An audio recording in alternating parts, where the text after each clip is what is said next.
Bonjour, bienvenue pour ce nouveau podcast. Ici Ivana et je suis ravie de vous retrouver comme tous les dimanches pour un podcast. Aujourd'hui sur le thème Voyage en solo, une incroyable opportunité spirituelle. Alors à vous, si vous vous sentez parfois bloqué dans votre cheminement spirituel ou même personnel, si comme beaucoup de personnes, vous avez peut-être peur de la solitude, voire même de l'inconnu, et du coup vous restez dans peut-être un confort de vie, en tout cas une zone de vie dans laquelle vous avez du mal à sortir, peut-être à prendre de la hauteur, à voir les choses autrement. Eh bien, dans cette vidéo, je vais partager avec vous comment un voyage en solo peut être une incroyable opportunité de croissance et de découverte de soi. Je suis donc Ivana, formatrice, coach en human design, hypnothérapeute. J'accompagne principalement les coachs et thérapeutes à également développer leur activité. Et puis toutes les personnes qui sont sur un chemin de réalisation de soi. Et je suis également la fondatrice de la communauté d'abondance, une oasis de J dans laquelle nous aimons mettre en lumière différents guides spirituels, coachs ou thérapeutes à travers des rencontres et des ateliers.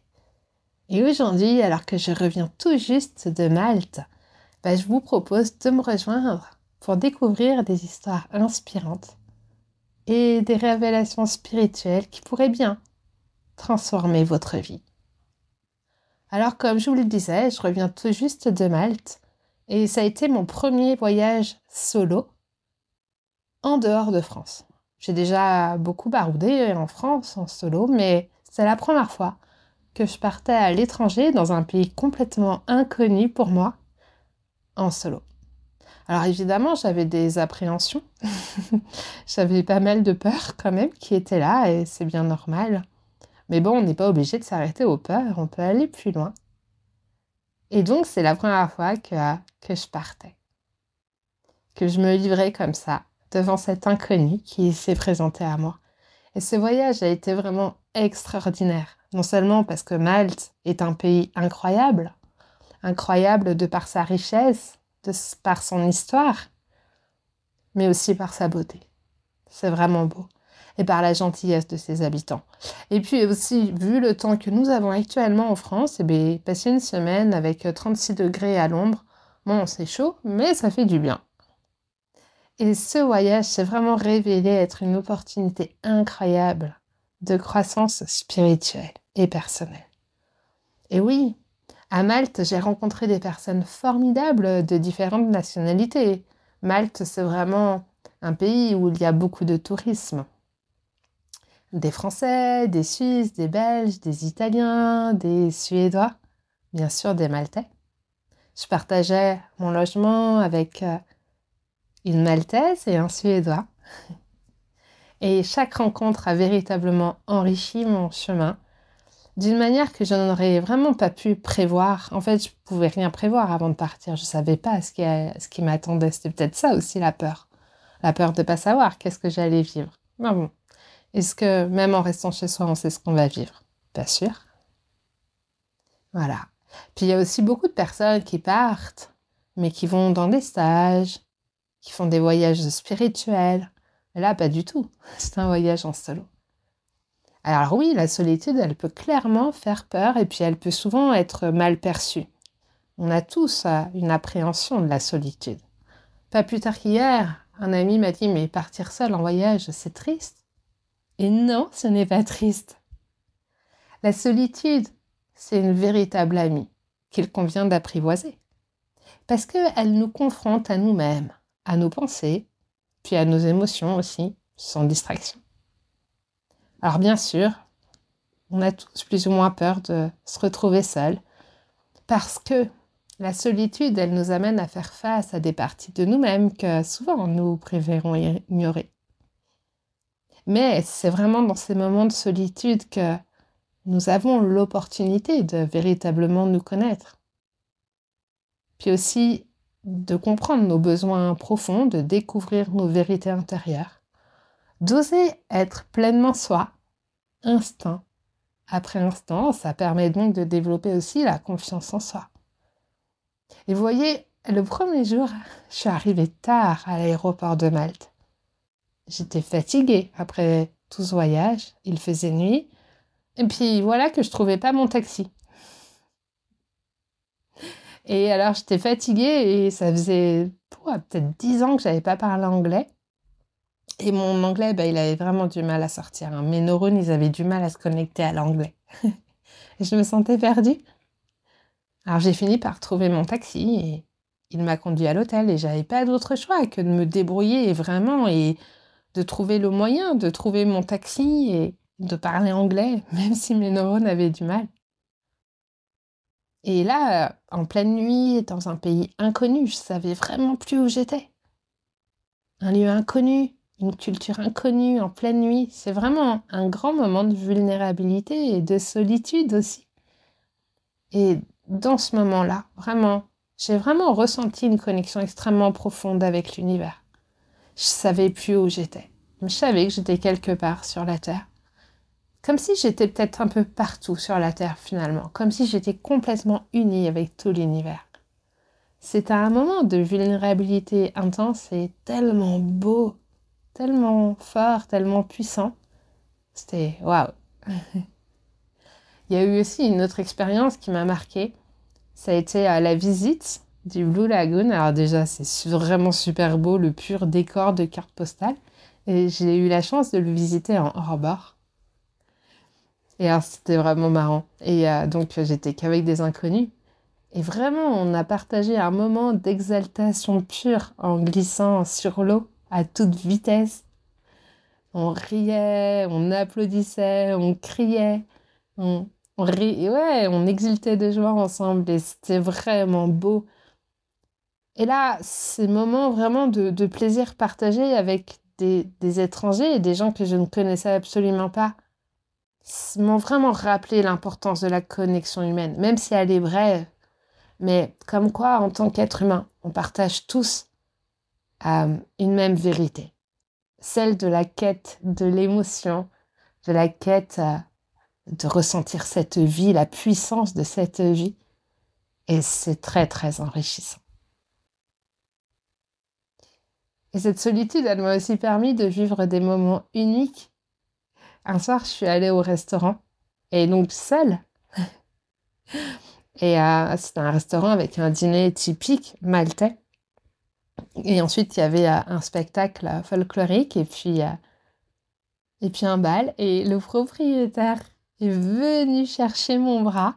Il m'a invité à ouvrir le bal de la soirée avec les danseuses folkloriques qui étaient là. Et je me suis donc retrouvée dans ce restaurant à ouvrir le bal avec le propriétaire. C'était incroyable. Et il m'a choisi moi, pourquoi? Parce que j'étais seule. Et ça m'a vraiment fait rire, ça m'a fait sourire. Et il y avait quelques personnes qui étaient là que j'avais déjà croisées. Et tout le monde riait, c'était vraiment un moment extraordinaire. Et ça m'a vraiment montré que cette solitude, elle peut vraiment nous offrir des opportunités inattendues. Et c'était vraiment super. Et puis il y a eu un autre moment aussi où je suis allée prendre un cours de yoga euh, à l'heure du coucher du soleil, sur la jetée, sur la mer. C'était magnifique. Alors le cours de yoga, il était en anglais, bien sûr. Mais il y avait une Française avec qui j'ai sympathisé. Une Française en quête de sens, installée à Malte, et on a partagé nos histoires, nos inspirations, et en le temps d'un instant, on a vraiment créé un lien profond, immédiatement, dans une authenticité pure. Et ça, c'est beau aussi. Et puis aussi une discussion inoubliable avec une sapeur-pompier parisienne qui nous a tout de suite mis en évidence de nombreux points communs que nous avions. Et on a pu parler sans fin en partageant nos expériences, nos visions directement comme ça.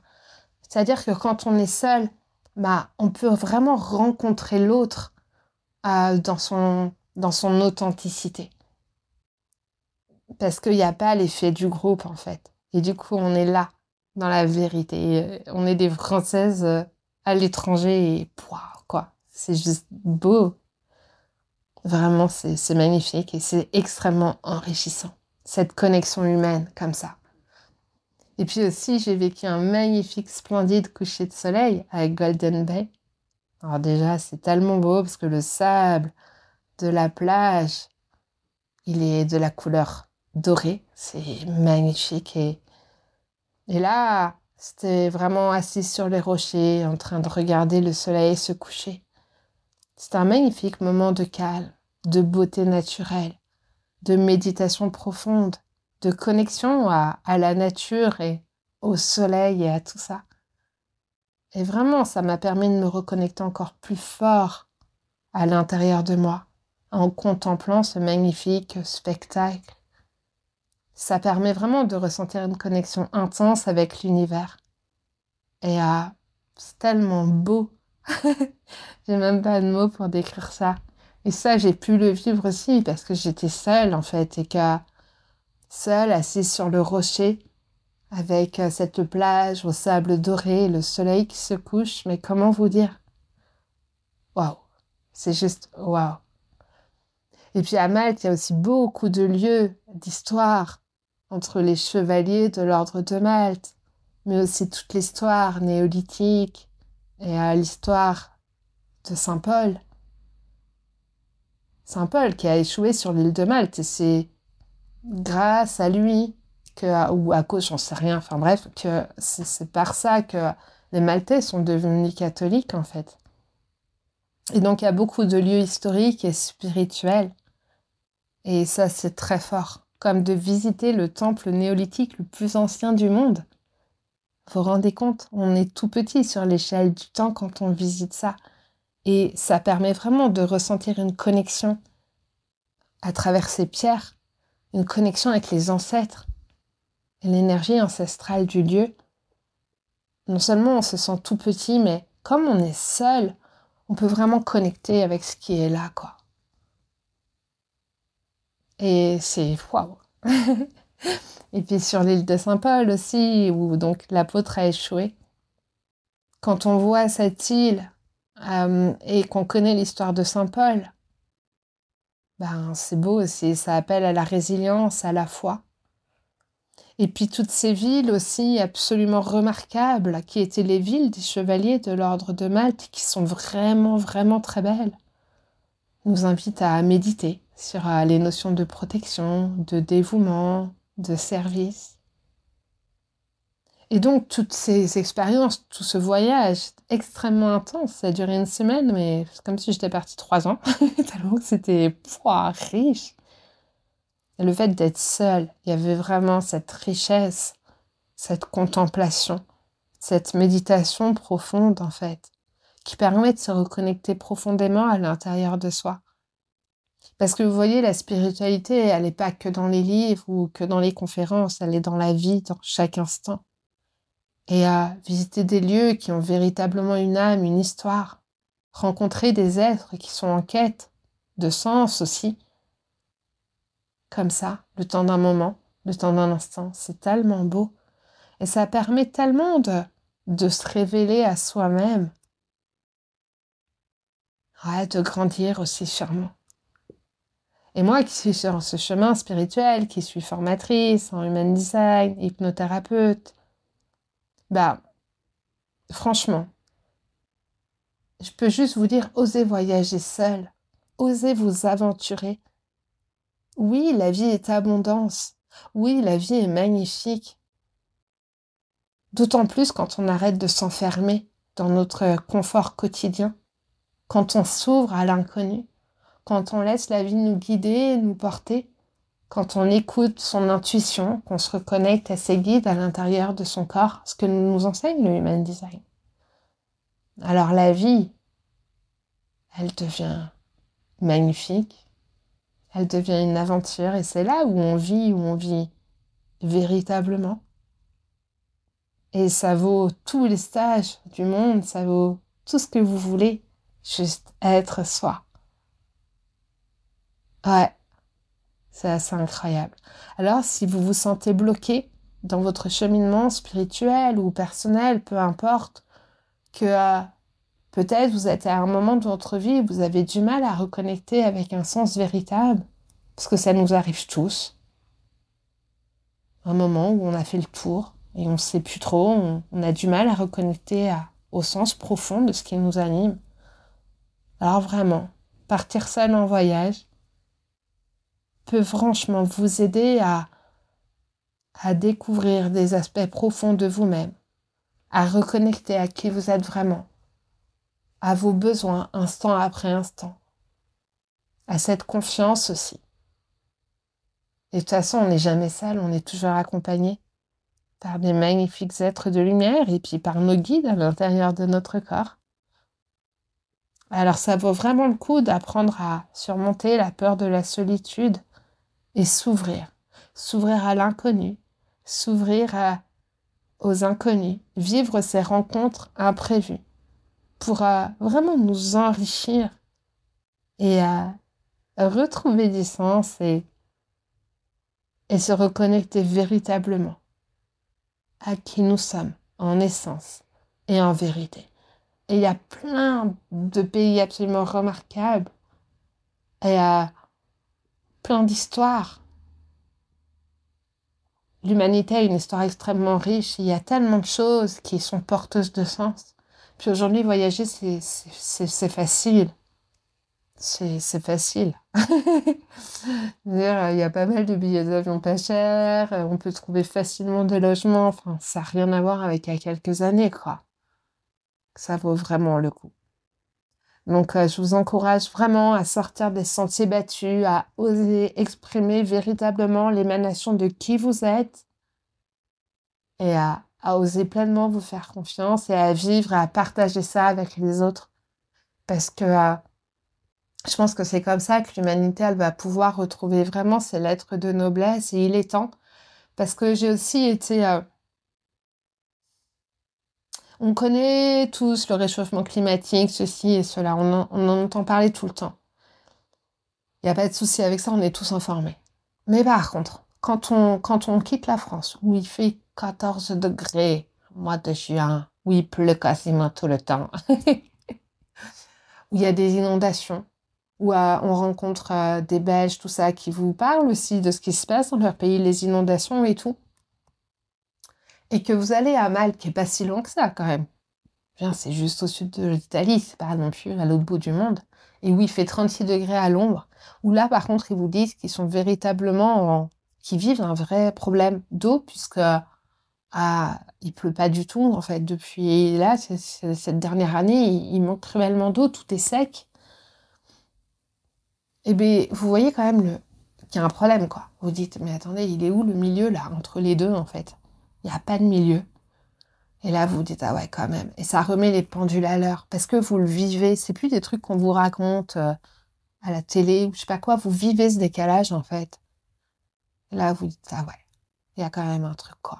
Et ça m'a vraiment saisi du plus profond de mon être. Ouais, ça a vraiment porté l'attention là-dessus.